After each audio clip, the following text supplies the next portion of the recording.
আজকের এই রংপুরের সমাবেশ প্রমাণ করে আগামী দিনে রংপুর বিভাগের যে 33টা আসন রয়েছে, এই 33টা আসনে ইসলামপন্থীদের হাতে চলে যাচ্ছে। কথা ঠিক কিনা বন্ধুগণ? আজকের উপস্থিতি আমরা সকলকে স্মরণ করে দিতে চাই,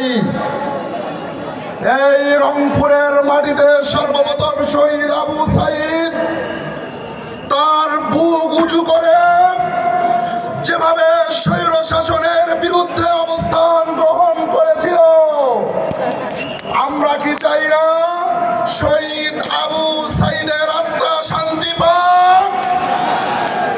সংগ্রামী সাথী ও বন্ধুগণ, যদি তাই হয়ে থাকে, আর কোন টেন্ডারবাজ, কোন চাঁদাবাজকে আমরা আগামীর বাংলাদেশে ক্ষমতায় দেখতে চাই না।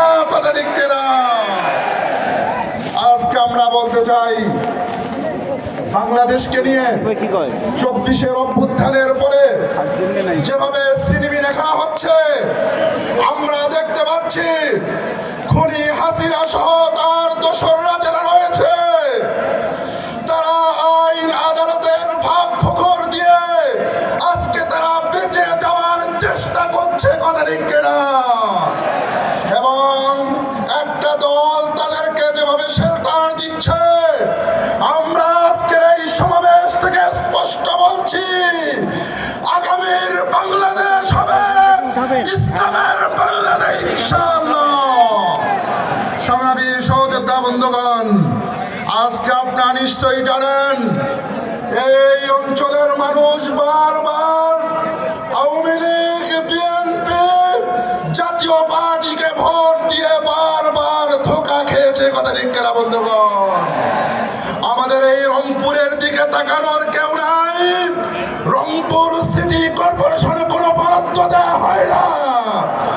আমরা আজকের এই প্রোগ্রাম থেকে রংপুরবাসীর পক্ষ থেকে প্রধান উপদেষ্টাকে বলতে চাই, রংপুর দিয়েই কিন্তু আপনারা উপদেষ্টা হয়েছেন। কথা ঠিক কিনা?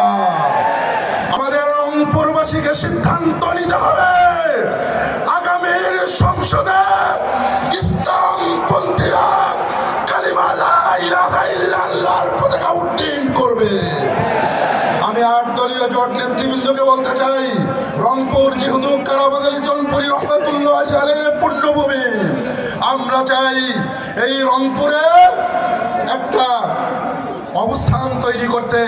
আজকের সমাবেশ প্রমাণ করে, আগামী দিনে আমাদের নেতা পীর সাহেব চরমনাই বলেছেন, আপনারা বলেছিলেন যে আপনারা সকল ইসলামিক দলগুলো এক হয়ে আছেন।